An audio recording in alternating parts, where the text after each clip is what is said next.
Then it happened in 2020, and I placed second to a trans athlete. And I posted about that event, which was an event that actually was raising money for an LGBTQ organization. And people were saying, well, why were you there if you hate trans people? I said, the whole reason I was there is because I thought this is a positive thing. Right. I didn't think that meant that, female and male should compete together. Yeah. I thought maybe this could be a way to create another space that would maintain fairness.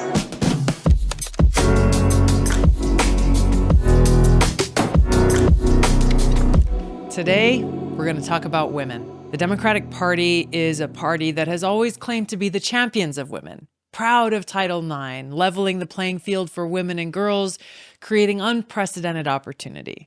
Now, in 1972, Title IX was passed intentionally to ban sex-based discrimination in schools, stating that, quote, no person in the United States shall, on the basis of sex, be excluded from participation in, be denied the benefits of, or be subjected to discrimination under any education program or activity receiving federal financial assistance.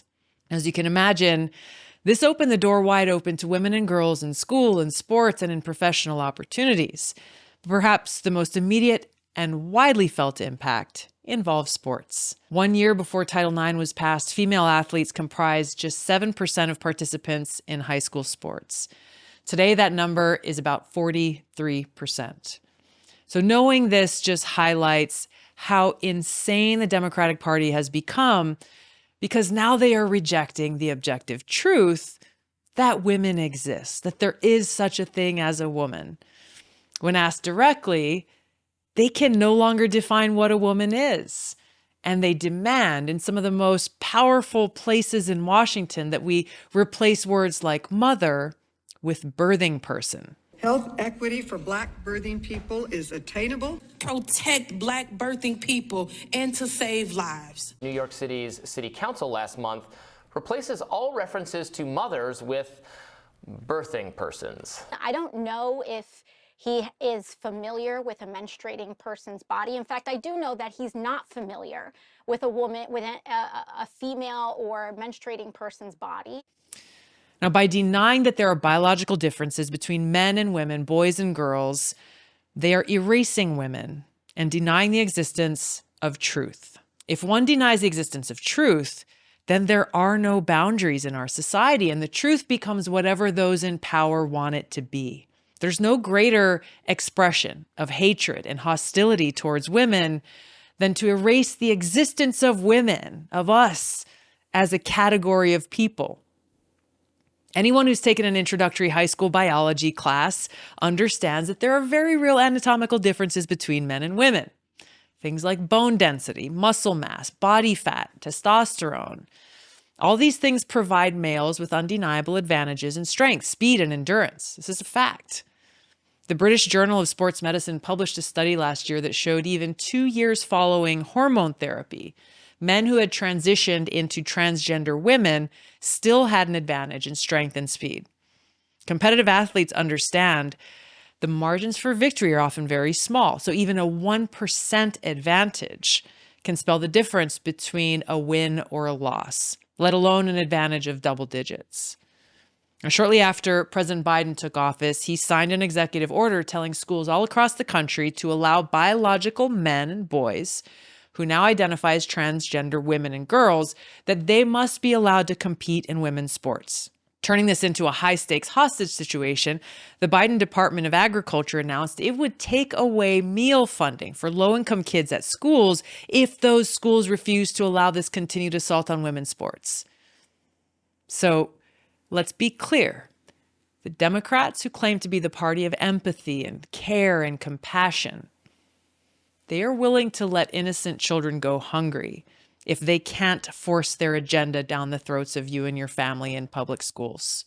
Now, President Biden and his administration have chosen to mark this 50th anniversary that we are observing this year of Title IX's passage by taking away the rights of women, redefining Title IX to include so-called gender identity, and banning women's sports programs that insist only biological females can compete in every federally funded school in America, from kindergarten all the way through college.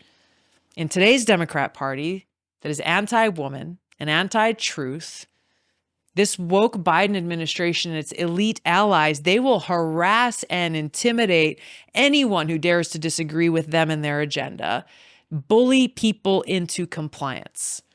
For example, in Washington state, an 80-year-old grandmother named Julie complained to her local YMCA about a biological man being in the girls' locker room. After she heard a man's voice, Julie says, quote, "I saw a man in a woman's bathing suit watching maybe 4 or 5 little girls pulling down their suits in order to use the toilet. I told that man to get out right now." End of quote. How did the YMCA officials react? Julie, not this man, Julie was banned from her YMCA. Things are so crazy and insane right now. People are so afraid, so much so that they're willing to sacrifice the safety of vulnerable young kids because they're absolutely terrified that they'll be bullied on Twitter or that they might be fired for being transphobic.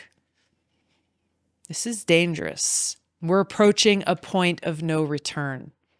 Once a society no longer values and recognizes truth, that there is such a thing, there are no boundaries or limits to their insanity, how far they're willing to go, and it'll soon collapse. So it's up to us, every single one of us, to peaceably resist this descent into madness, exercise our right to free speech and speak the truth, and prevent that disastrous outcome from happening. Now, as we look at this topic of Title IX, we're going to do things a little different this week. We're going to have a 2-part episode because I had 2 great conversations with incredible female athletes who've shared their powerful stories about the impact that Title IX has had on their lives, as well as the serious consequences of allowing biological males to compete in women's sports. Now, Taylor Silverman is a professional skateboarder who made headlines last year when she competed in a Red Bull women's skating competition. She placed second, losing to a biological male. This wasn't the only time this happened to her. She found her voice. She spoke out. She made a post on social media about how she was sick of being bullied into silence. Her post went viral, and she is continuing to use her voice to stand up for others and to defend the integrity of Title IX and women's sports. So do you live over there now? I live out here. I've been out here for just like a week or so that I just got back from Israel again. Oh, wow. I was out in Israel staying with my boyfriend and his family for like 5 weeks. But I'm here for a while, and then hopefully next year or the year after, I will get citizenship and I will move. Move where? Where would you move? I'm making Aliyah to Israel. Oh, wow. Okay. Mm-hmm. What a big change. Mm-hmm. But it's something I've thought about for a long time, and now I feel like it especially makes sense. So, given what? Tell me why. Why does it make more sense now? well, I can guess, but I want to hear you say it. So at first, like even like my family, the way they would talk about it would be like, okay, yeah, like we'll see when that happens. But now they're like, yeah, it probably is a good idea for you to move because like just even like safety reasons. Yeah. It's really sad that that's a thing. And it hasn't actually, like nothing's happened. In fact, every time I've been out in public and someone has recognized me, it's been really positive. Good. But there's been some stuff that's happened that I'm like, I'm not willing to risk my life for this. Yeah. So where'd you grow up? I grew up in Michigan. Oh, wow. I saw you were just in Michigan. Yeah. Your mom I think lives actually, in Michigan? yeah, no, my mom grew up there. Mm-hmm. And so she grew up in East Grand Rapids and then went to University of Michigan, met my dad. My dad was going to college in California. They had summer jobs at Yosemite and met. And long story short, they got married in Grand Rapids. And then my dad swooped her off her feet and took her to the small islands of American Samoa and then to Hawaii. And then you were born the joke in Hawaii, is, I was right? born in American Samoa, actually. I'm the 4th of 5, and my younger sister was born in Hawaii. But My mom jokes around that, once he took her to the islands and she threw all of her shoes and jackets away, she's like, yeah, I'm not going back to the Midwest. She was sold. Yeah. I can understand that. Yeah. So you and I were last together. We actually met at an event that was put on by the Independent Women's Forum, and it was centered around Title IX. This is the 50th anniversary of Title IX. Mm-hmm. And I had heard about you before then. I had seen you on some of Tim's videos.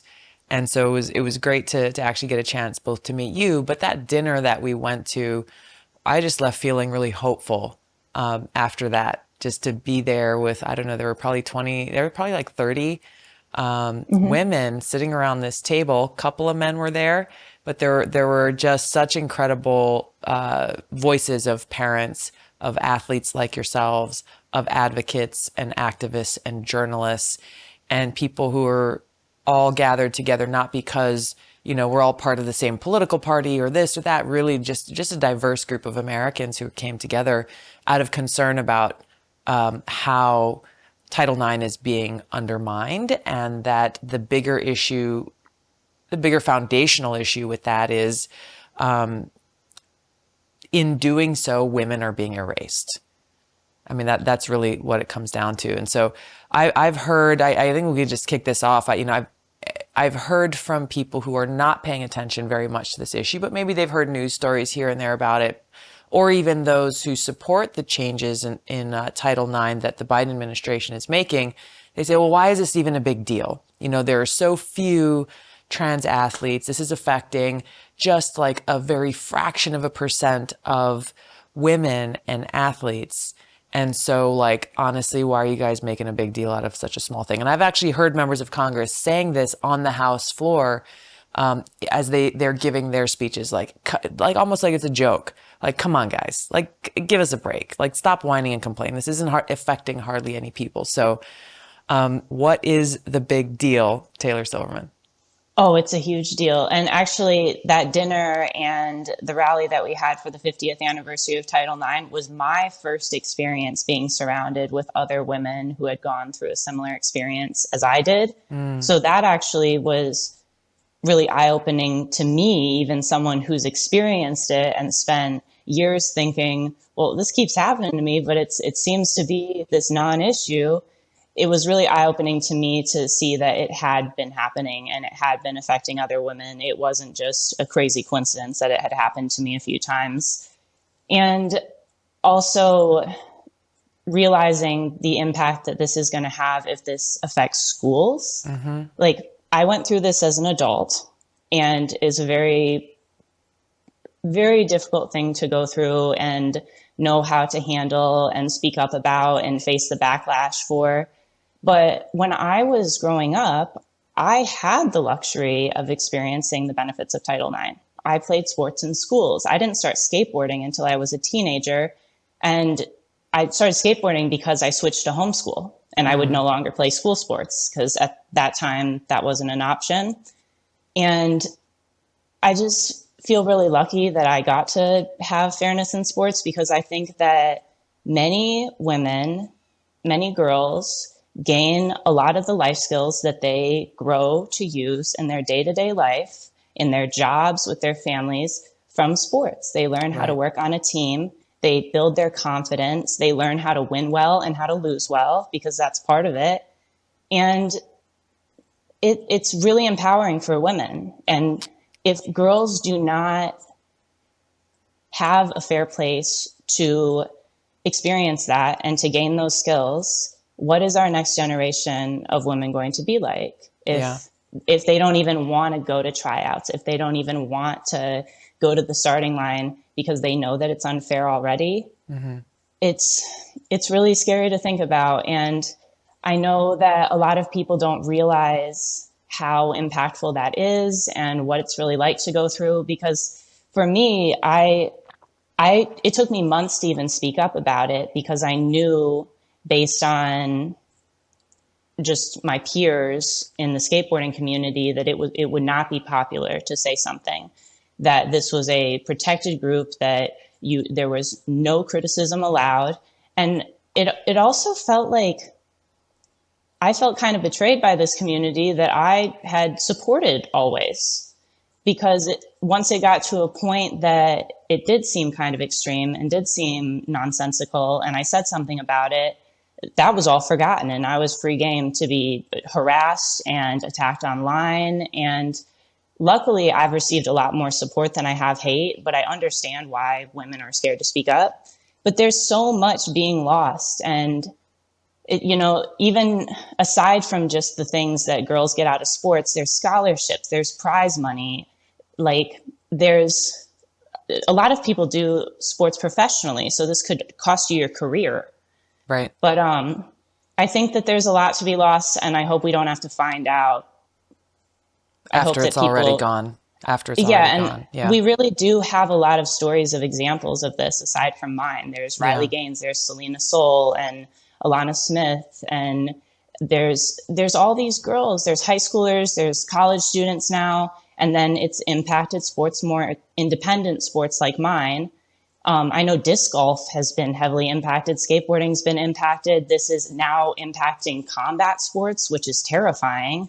And even sports that aren't contact sports, this can still be a major safety issue, like the high school volleyball video that came out of the girl getting spiked in the face. And the coaches saying that was the hardest I've ever seen anybody hit the ball in my, decades of coaching. Like, it's really common sense to me why this is a problem. And I understand that if you've never experienced it, you don't know someone who's gone through it, it can be something to easily look over. But when you actually take a look at how it's playing out, because we do have examples of it now, this isn't just a let's try this and see how it happens. We tried it. It doesn't work. You really have to ignore the facts about this issue to be on board with saying it's fair or wanting it to happen. You talk about the opportunities that Title IX has presented for women and girls really for the last 50 years. And we've seen how that has impacted people in their post, high school and collegiate lives if they're competing as athletes. And the things that you're describing, working as a member of as a team, experiencing leadership, how you react from loss, what do you do when you're in the face of failure, adversity, obstacles, all these different things that you're mentioning are all things that these are not benefits that are exclusive to women and girls in sports. These are just the things, because I've heard these very same things from friends of mine or, public speakers, people who are giving talks and writing books about leadership. A lot of them have this experience in high school and college sports or professional sports, and they go on to play at that level. But going back to those basics and kind of those intangible experiences and lessons learned that they get, and that sense of empowerment goes on to really impact how they live their lives and what they choose to do, how they choose to do it. And so, this is not something that's limited to, well, this is a special impact for women. This is something that is a benefit for all, which is why Title IX was put in place in the first place, out of a recognition like, hey, no, there are women and girls who don't have these same opportunities as boys and men. And out of a recognition of this biological differences between sexes, and to create this level and equal playing field, literal and figurative.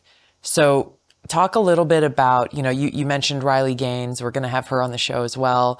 Carla Esparza is a UFC multi-title holding champion, mixed martial artist. She started wrestling in high school on the boys team because there was no girls team available to her, and has gone through different experiences herself.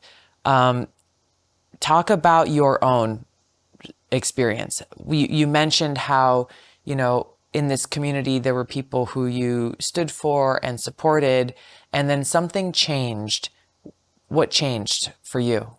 Well, I had a similar experience where there hasn't been, places for women in skateboarding always. A lot of these contests, they didn't exist when I first started skateboarding, so I would compete with boys. And I actually have been criticized for that now, that people say, well, in this year you placed in a men's division, but people don't seem to understand the reason why girls can do that is because we're at the disadvantage. And right. I've seen girls even in other countries where there's no other girl in the whole country who could compete with them, who compete with the boys, and they're celebrated more for excelling because it's exceptional. Right. But there's most female athletes, most famous female athletes, you wouldn't know their name if there never would have been a women's division. That's the truth. And that's okay. I've heard people say that to even suggest there are biological differences or, more strength or athletic advantage in men is sexist or misogynistic. But it's so ridiculous because we are different, and that's a good thing. It doesn't mean we're worse. It means that we're different. We're women. Right. It's crazy to me. But basically, skateboarding, one of the things that I love about it, and I think one of the reasons I even got involved in it, was because it is something anybody can do. Right. Anybody can go to a skate shop and buy a board and go out in their driveway or go to the local park and go skateboard. And the majority of my experience as a skater has been that if you go to the park, everyone there is just like, oh, cool, you love the same thing I do, let's skate. Yeah. I love that about it. It doesn't matter how you dress. It doesn't matter if you're gay or trans or if you're a Jew or if you're black or if you're whatever, if you have a disability. I know skaters who are blind. Right. Yeah, like skateboarding is something really anybody can do. I think that is the coolest thing about it. And I love that about it. And I also, I've never been the type of person to want somebody to feel like an outcast at the skate park, because as a young girl, whether people are nice to me or not, it's something you're very aware of, that nobody here looks like me and people stare at me. And I know that I'm not your typical skater. Growing up, that was how I felt. And even I used to run a girls meetup group that girls from Kalamazoo or Grand Rapids, sometimes we go to other cities in Michigan as well, they could come out for a few hours once a month, and myself and some of the older girls in the community would give out free lessons, and we'd make ourselves available, and it would be just a fun group activity. And when people started asking me, well, is this inclusive to everybody? I say, yes, everybody can come. That's the whole point. Right. But it quickly turned when I noticed this first happened to me in, I think, 2018. And when it first happened in 2018, it didn't seem like something that was going to continue. Mm-hmm. And it actually wasn't in the finals of a big event. It was just in a qualifier, and I actually placed over the person. So I thought, well, over the trans athlete. Yeah. And I thought, this doesn't seem like this is going to last very long, but whatever, they're going to do what they're going to do. People are probably a bit uncomfortable and don't know how to handle it. Then it happened in 2020, and I placed second to a trans athlete. And I posted about that event, which was an event that actually was raising money for an LGBTQ organization. And people were saying, well, why were you there if you hate trans people? I said, the whole reason I was there is because I thought this is a positive thing. Right. I didn't think that meant that, female and males should compete together. Yeah. I thought maybe this could be a way to create another space that would maintain fairness. But I didn't say anything then. I was really not sure how to handle it. And I hadn't actually seen all the cases yet of it happening in all the other sports, maybe one or two. And then when it happened last year at Red Bull, this time it seemed especially wrong considering there was money involved. Mm. And I, was paid a couple thousand and something less for getting second. And this person had not only, won the finals, they had traveled around state to state collecting $500 at every qualifying contest they did. Mm. And it just didn't seem right to me. It didn't seem fair to me. I knew that these athletes are oftentimes encouraged to do this, so it probably is a very difficult position to be in also. For them. But I tried to speak to Red Bull about it privately after the contest through email, which, we had talked through this email before, and they just ignored me. And that's when I realized this is really not okay. The fact that they wouldn't even listen to what I had to say. I wasn't saying anything outrageous either. But I had seen Riley Gaines speak up about it with the Leah Thomas situation, the NCAA. And I was hearing about this happening with Fallon Fox, the fighter. And I just thought, you know, this is going to lead to a really bad place if it continues in this direction.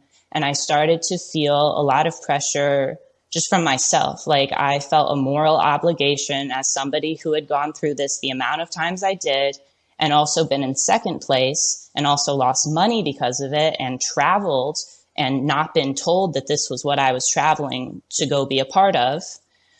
I felt like I had to say something because I know a lot of women who have been impacted by this, but this has happened to me quite a few times. Yeah. And there's women who went through this, you know, for 4 years of high school. It's devastating. They missed out on spots at state or records and chances to be scouted for college. And as a skateboarder, I knew that all I had to lose was maybe some friends at the skate park who disagreed with me.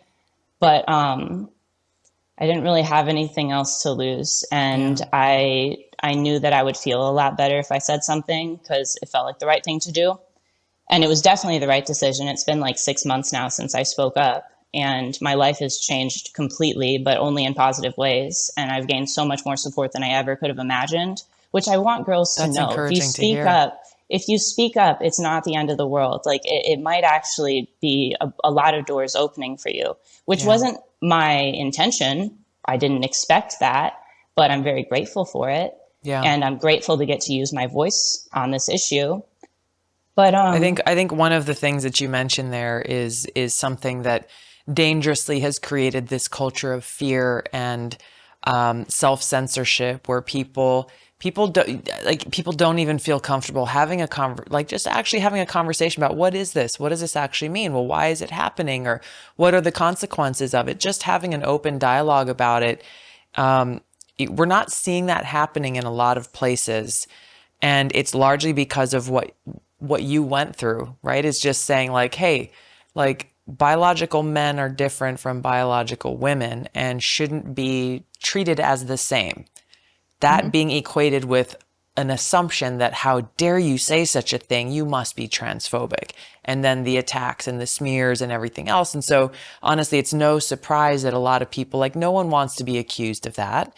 And therefore are afraid to even recognize the biological truth that actually exists. Again, which points to the bigger issue here of people who are pushing for this, actively pushing for it, denying the fact that there is such a thing as objective truth, that there is such a thing as a biological female. I'm curious if, and then just to finish that thought, I think the consequence of that is that the pushing of these policies, the pushing of these changes, are actually undermining. It's having the opposite effect. It's actually undermining equality for women, rights for women, women's voices. Because how can you uplift and stand up for women? And a lot of the people doing this are people who claim to be feminists and champions for women's rights, and yet this is the hypocrisy. They are the ones themselves who are negatively affecting rights and opportunities for women and girls. I did want to ask you about, you talked about your experience in competing against a trans athlete and how the Red Bull contest, you came in second place, and that took away from you obviously coming in first, but also the prize money that went with that. Did you have a conversation either in that example or in any of the other examples that you've had with the trans athlete themselves? I'm just curious if there was a conversation or what their reaction is. I didn't, and I wish that I would have had the courage to at the time, but it is a very confusing and difficult situation to navigate.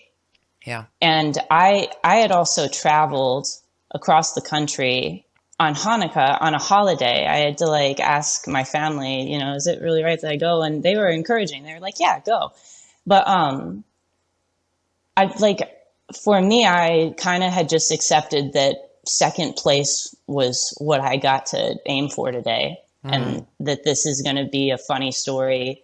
But it started weighing more heavily on me when I realized how serious this is. It's not a joke. Like, and that it's not funny. just impacting you, obviously. This is about a much bigger issue. And also seeing how many of, like, there was a few girls in that contest even who attacked me afterwards, or like ran to, you know, leftist news to go badmouth me, which they didn't have much to say, anything valid. It kind of just made them look worse. But just seeing how many women have decided that this is okay with them is scary, because this is like cult-like behavior. This is brainwashing. This is people saying, yes, I agree with this, even though you can lay out clear evidence that this actually will negatively impact you. And they're And your just daughters, so, your sisters, I mean, any women in your life. yeah. Girls And or women in also your life. being older, like in the skateboarding world, I'm 27, which for a skateboarder, I'm usually one of the older ones at these contests. So I knew that this is something that isn't going to impact me forever, but this could impact my kids one day. And I really want to be a mom. And I can't imagine if this did one day impact my daughter, knowing that I didn't speak up when I had the chance. Because it was hard even speaking up, like months after it happened. I knew people would be like, well, why didn't you say something that day? Why did you even compete? But until you're in that position, you don't know how uncomfortable it is and how challenging it is to find the words, and who would you even talk to. I actually did talk to one of the judges at the contest who totally agreed with me. Interesting. Yeah, but still hasn't spoken up publicly. But if you take a look at the 3 judges, you could probably figure out who agrees with me.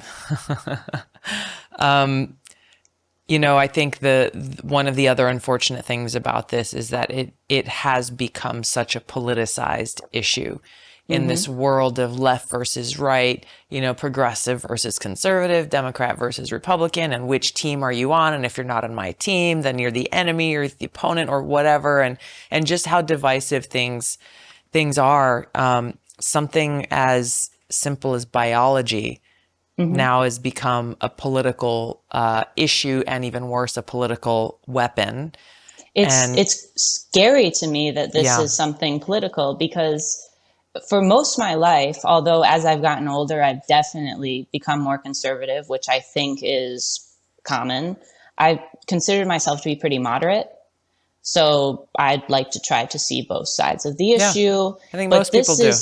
This is one of those clear as day issues that, like you said earlier about the group of us who spoke in DC on the 50th anniversary of Title IX, and we're at that dinner, we all had different political views, and many of us identify with different political parties. And I loved seeing that happen all in one room, where people agreed on one issue and decided we're going to work together despite our differences, despite not agreeing on everything, because we know how important this is. Yes. And there are not a lot of issues that are in politics, or, you know, ones like this that kind of get sucked into politics, that people do that.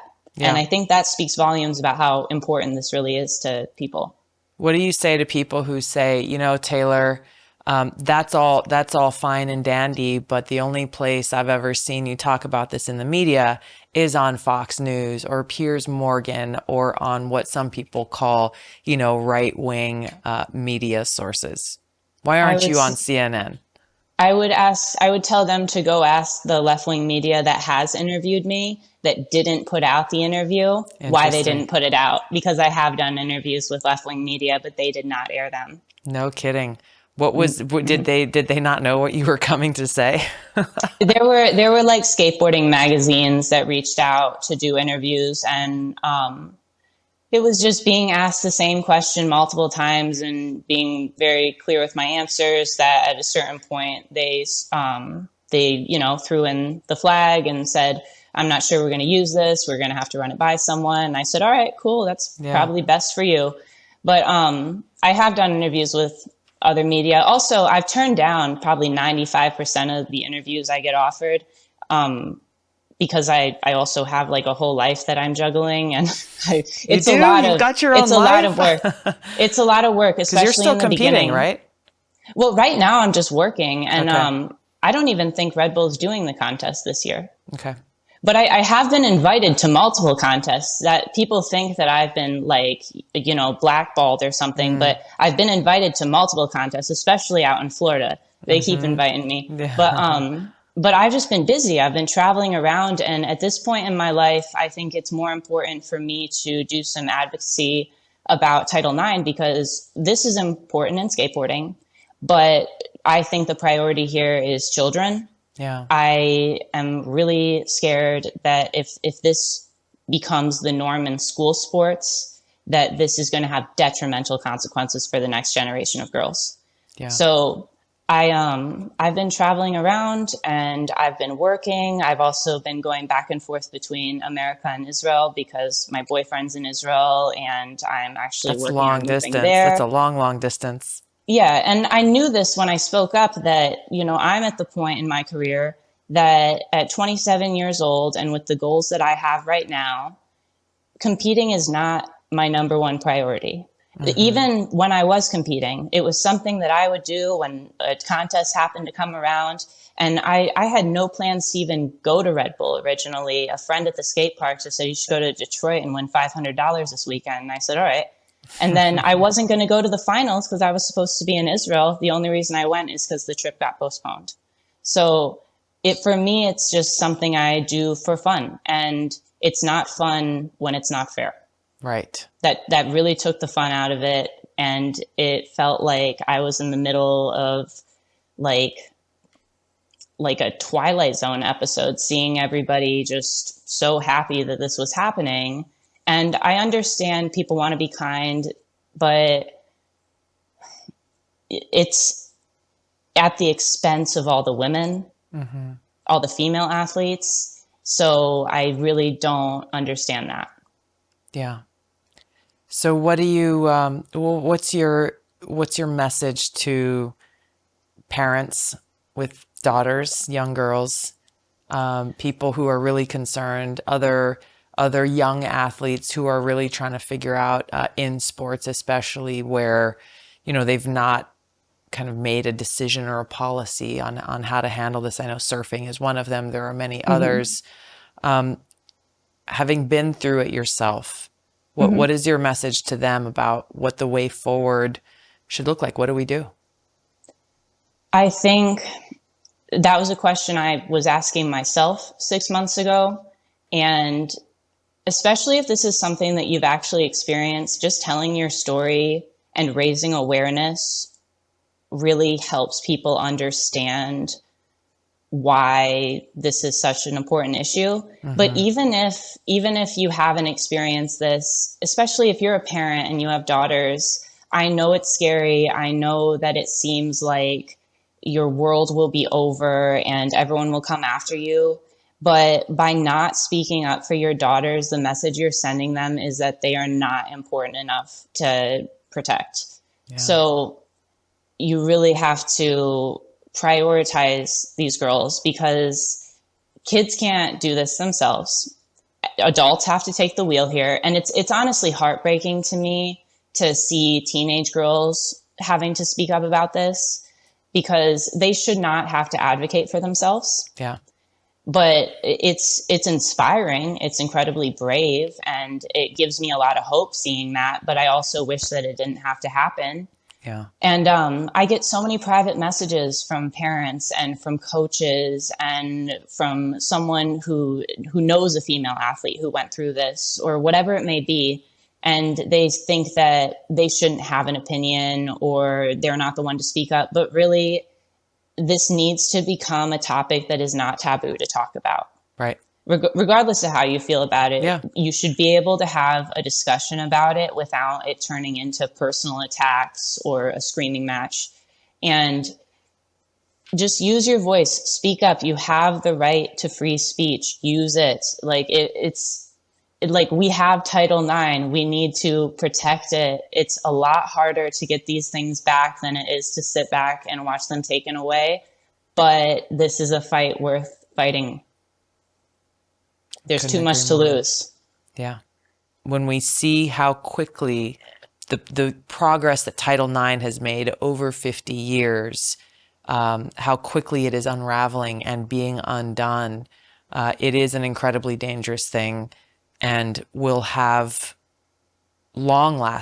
really long-lasting and life-changing negative effects, both on women and girls, but also as we look at this bigger issue and question of the fact that we have people in positions of great power in this country who can't define what a woman is, who claim to stand for women, but whose policies are actually undermining the interests of women and girls, both in the sense of fairness, but also in the sense of safety and opportunity. Yeah, I'm happy to get to be here and speak up about this. Yeah. And it was a difficult decision to make, but I haven't regretted it once. It Good. was a really good decision. It was terrifying. Also, if you do speak up and at first it seems like everyone's coming after you, just stay strong and don't bow down, because you don't have anything to apologize for advocating for yourself. This is a clear issue of fairness. And if I would have deleted the post or said sorry after 20 minutes of thousands of comments calling me transphobic and coming after me for being a Jew and just calling me ugly and all sorts of things, I wouldn't be here. I would still be confused about what the heck I went through and why I didn't do anything about it. And it took a huge weight off my shoulders. Good. I definitely experienced some shock and some fear going through those initial few weeks. But once you realize that there's no base to the claims that people make about you, you don't really take it personal. Like, the reason I don't feel sorry for anything I said is because I didn't say anything bad. No matter how many times you want to write in an article how hateful I am, if you don't have a quote to prove it or a video to prove it, nobody with a brain in their skull is going to believe it. And people are starting to wake up to the way that the media works and the lies that it spreads to try to decredit people who have opinions that they think are harmful, but that really just like anybody could agree with. They don't want us to exist, because us existing makes it all fall apart.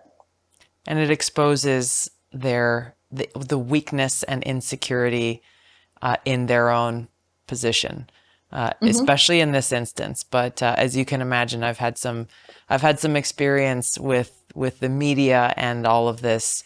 Oh, I'm sure. For quite some time. And it is when you take a step back and you just understand why they're doing it, why they are seeking to silence anyone who is holds a different view than the one that they are pushing at any given time. We stand strong in knowing that we're speaking the truth. And that's what it comes down to. One of the most important things for me was having people who had gone through that, who had had a smear campaign against them and been called things that they weren't, reach out to me and encourage me and let me know it's going to be fine. Because it is very scary to go from, just living a normal life, no one knowing who you are, to having your face all over the internet. Yeah. And having articles written about you that have total inaccuracies and are untrue, and having people obsess over details of your life that are none of their business. Right. Like there was an article written about me and my boyfriend going to the beach. Like, what does that have to do with anything? Right. Like, we laughed it off, but it is shocking. It is scary. And the amount of people, like including you, who have been in this game a lot longer, and not just on this issue, but other ones, and face the backlash of people who want to silence you, just letting me know this is going to be fine. It really did help a lot. And it was crazy because when I first posted about it, immediately it was all negative. It was really bad, like really bad. And I just left my phone and went to the beach for a while. And I came back, and there were people reaching out to me, like some of them who I knew about, to encourage me and let me know that, you know, you're doing the right thing. We support you. And that honestly was one of the biggest things that gave me strength to keep going. And then actually getting to be with other women who are doing the same thing all together in that room, and hear people like yourself speak about it, who, you know, far more about, you know, the ins and outs of Title IX than I did at the time. And you've been involved in politics much longer. Obviously, I'm just a skateboarder who got sucked into this, and it was all by accident. Just seeing it is really inspiring. And I want other girls to know that there is such an amazing team of people who will back you and who are fighting for you. So don't lose hope, because that's all we've got at this point, and we got to keep going forward. And the more people who get involved in this fight, the better. But I really appreciate like even getting the opportunity to talk to you on here, because I could have slipped through the cracks. It could have not gone viral, and my life could have actually been really negatively impacted. But that did not happen because people actually took the time to combat the hate and to spread my story and give me the chance to speak for myself. So it's still a bit surreal, even 6 months out, but I've gotten used to it. You're right. It can be so scary because of the unknown, and of course thinking about all of the smears and the attacks that unfortunately do often come.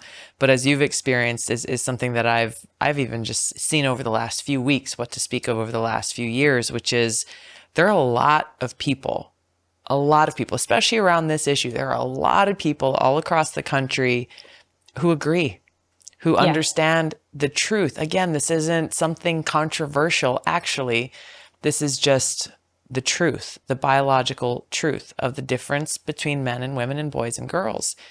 And so, you're speaking out, just like you mentioned you saw Riley Gaines, and that gave you some courage to say, hey, if she's speaking out, I should speak out too. And I know that there are other people who are seeing her, and they're seeing you, and they're seeing others, and finding that courage themselves. And that to me is where we find that hope is knowing and understanding, most importantly, that you're on the side of truth, and that you're standing up for what is right and just and fair. Mm-hmm. And knowing you're not alone. Sometimes we are alone in these battles. It's not always the case, but in this one, there are so many people across the country who appreciate your courage, who appreciate those like you and Riley and others who are stepping up and willing to put yourselves out there, put your face out there, put your voice out there, take the arrows as they come, because they may not feel comfortable doing so, or they may not have the platform or the opportunity to do so. So it's just, you're having an outsized impact, and it's helping. A friend of mine is Congressman Markwayne Mullin from Oklahoma. And he and I were elected to Congress the same year. He was a Republican, or he's a Republican. I was a Democrat. And we got to know each other in the gym. Like our whole friendship, we weren't on the same committees. We probably wouldn't have hung out or known each other much at all. When you're working in the House, there's 435 people. And so really, you get to know people if you work on the same committees or issues or things like that. But we got to know each other in the gym. He's a wrestler. He was a mixed martial artist. And so we had like a group of about 20 or 30 members of Congress who worked out together, 6:30 every morning, Democrats and Republicans, and all the other stuff just fell away. And I was thinking about that as you were describing, skating. It's like you show up and it's just people. And we formed like actual friendships based on who we are as people, rather than anything to do with politics or anything else. But he has 6 kids and 3 boys and 3 girls, and they all either wrestle or have wrestled. Both his older daughter as well as the boys are phenomenal wrestlers competing at the national level, winning national championships.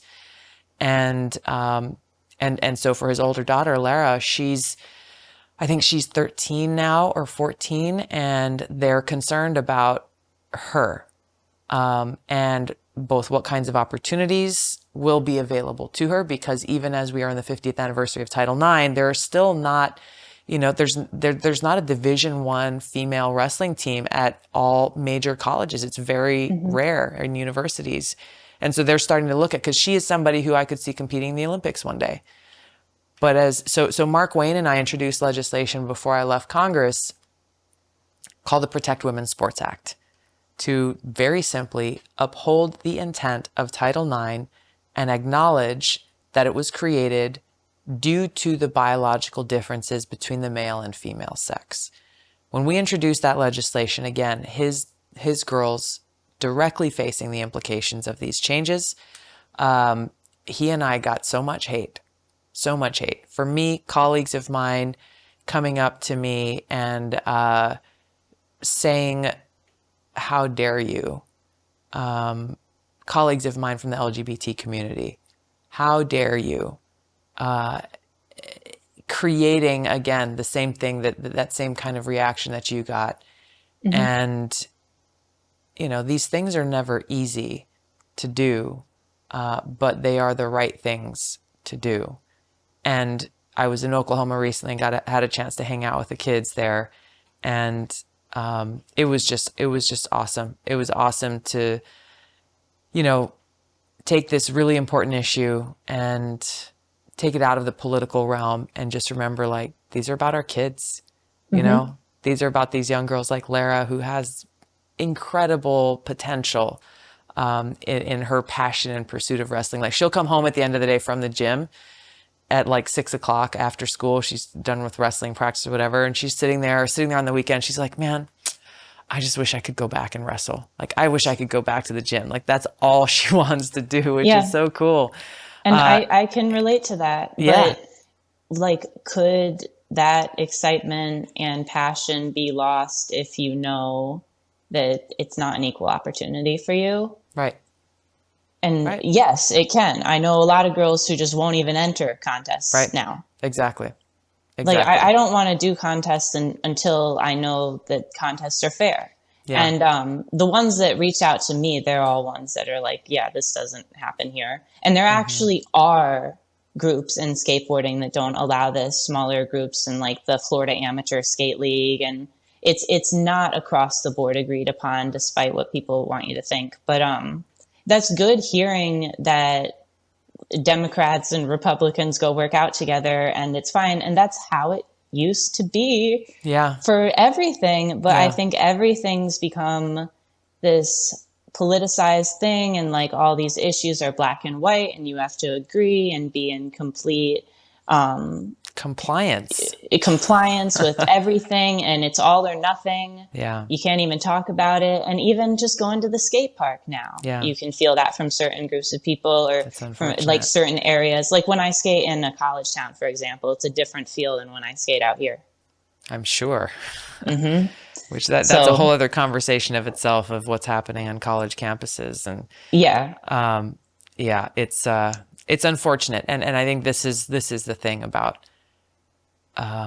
who we are as a country, and how deeply, deeply concerning it is, once again, that whether it's on a college campus or on social media or at, work or whatever, that people are afraid to speak.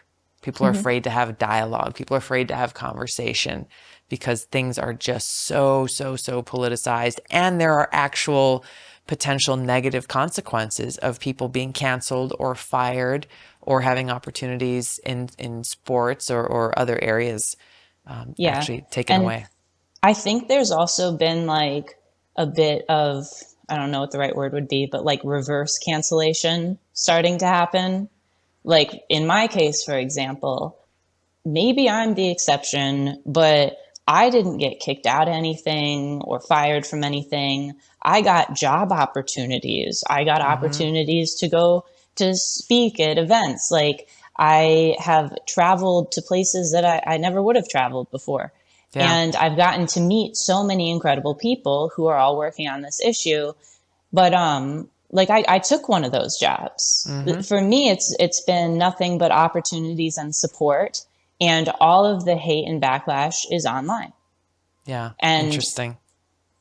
I wish that people realize that. I know that people do lose their jobs over this, and I just hope that there are more cases like mine where there are more opportunities because of it than there are losses. And I think we're going in that direction now because people are realizing that it is scary to speak up about, and that like I didn't want to become a voice on this issue. I didn't want to do all this stuff. Even just getting attention for it is kind of uncomfortable for me sometimes. But when you're put in a position, or when, if you think about it like I do, when God puts you in a position that it's uncomfortable, but you know that it's the right thing to do, you got to trust it.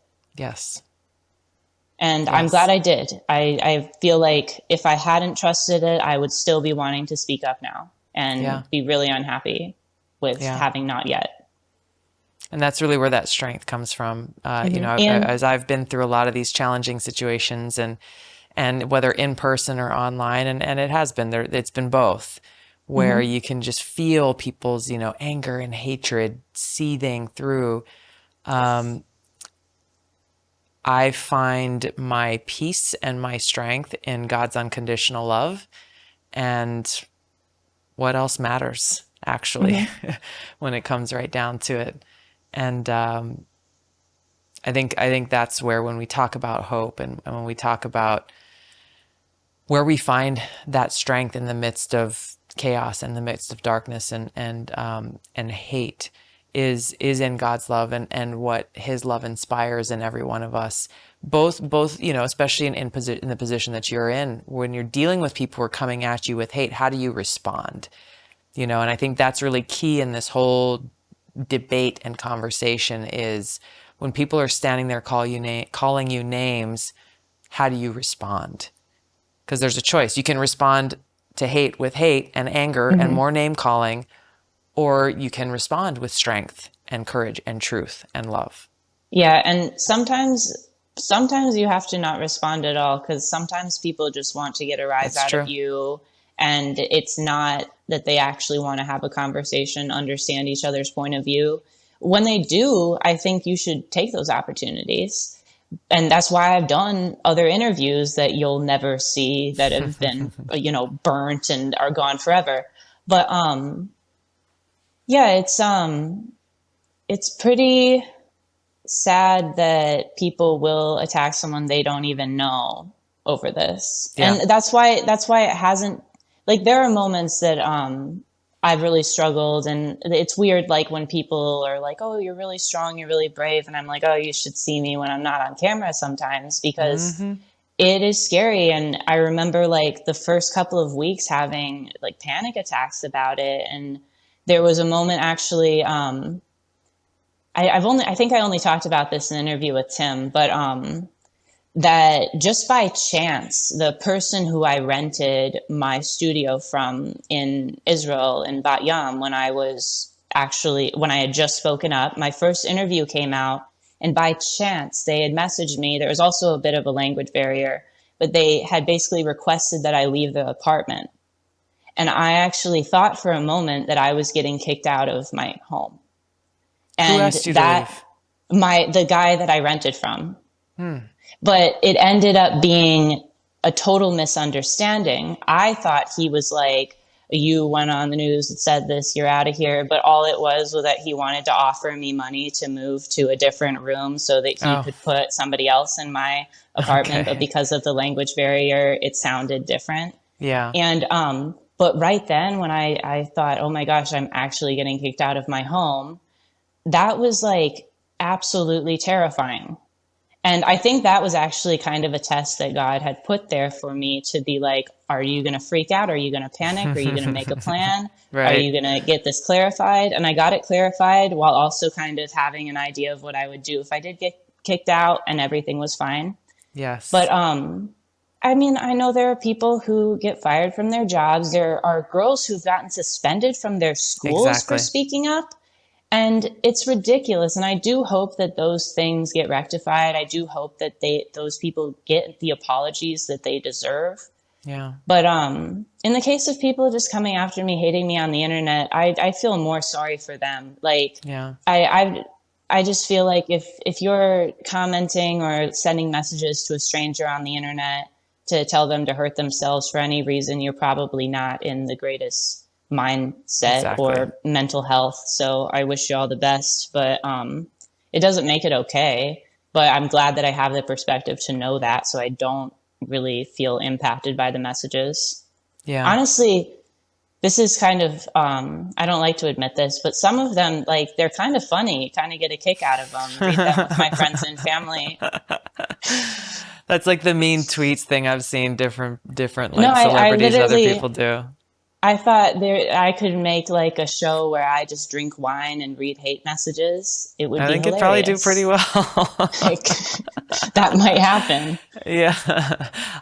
Send me the link. Send me the link when Yeah. you do. Coming soon. Yeah, exactly.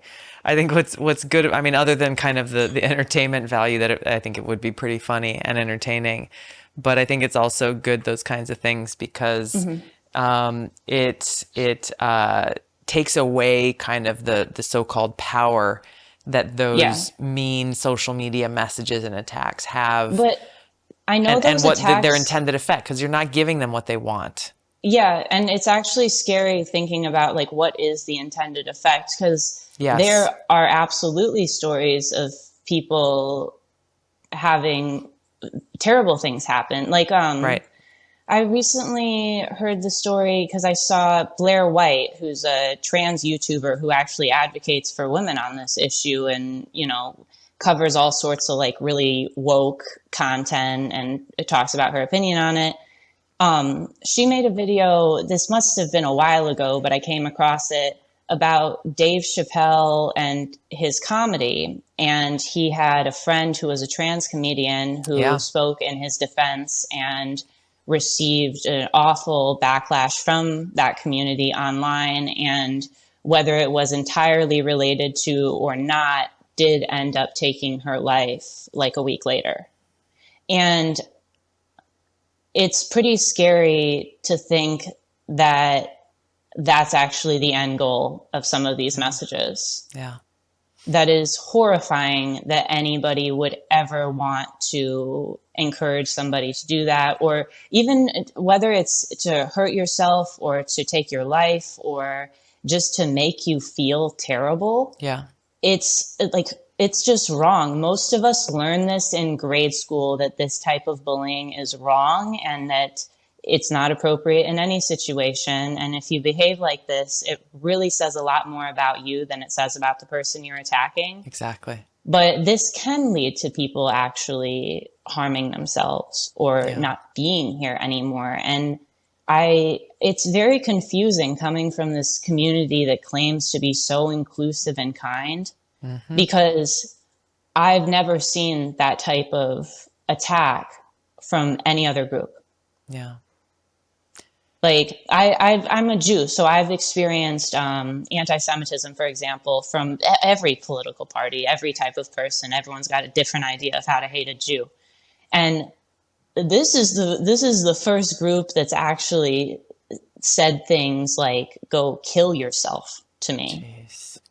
Like that also is mind blowing to me, that this group that is so anti-racism, you know, include everybody. Back when I, you know, went to these contests and kind of just brushed it off and acted like everything was fine, well, I was like a nice Jewish girl. But now I'm like a white supremacist colonizer to them. Yeah.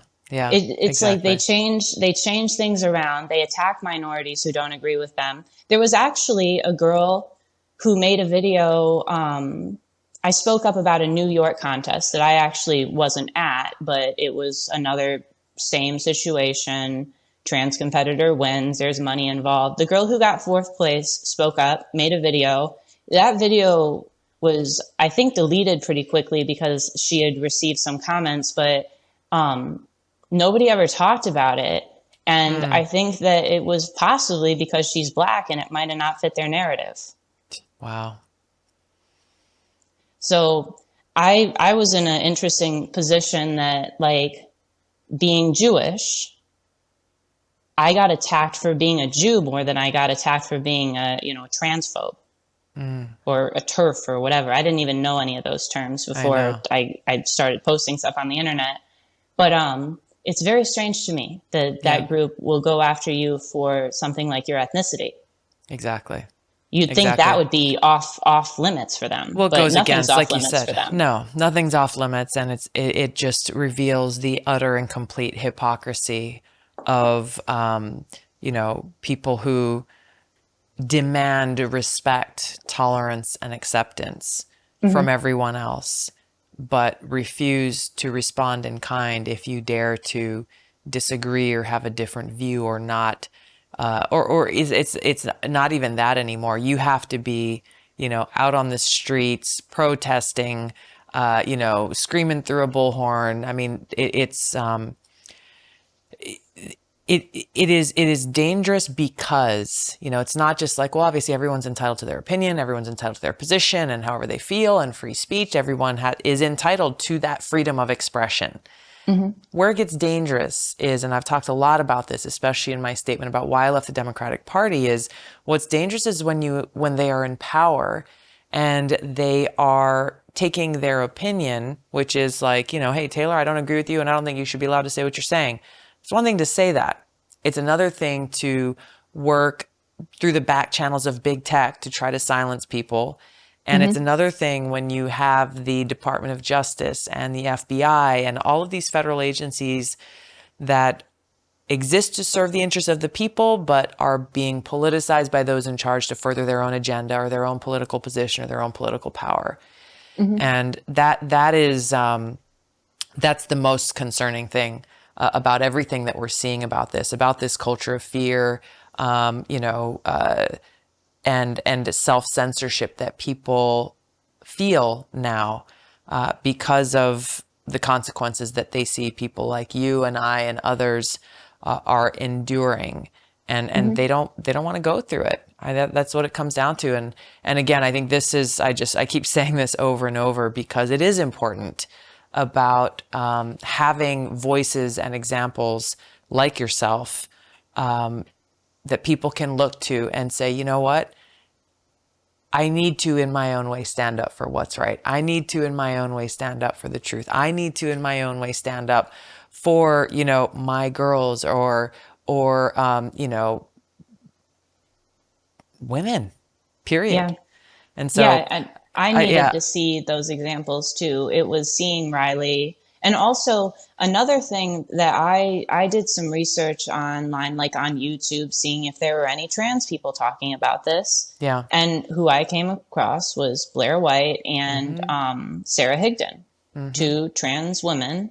They're biological males who identify as trans women who were advocating for athletes like me and who were encouraging girls like me to speak up. And then seeing Riley, like,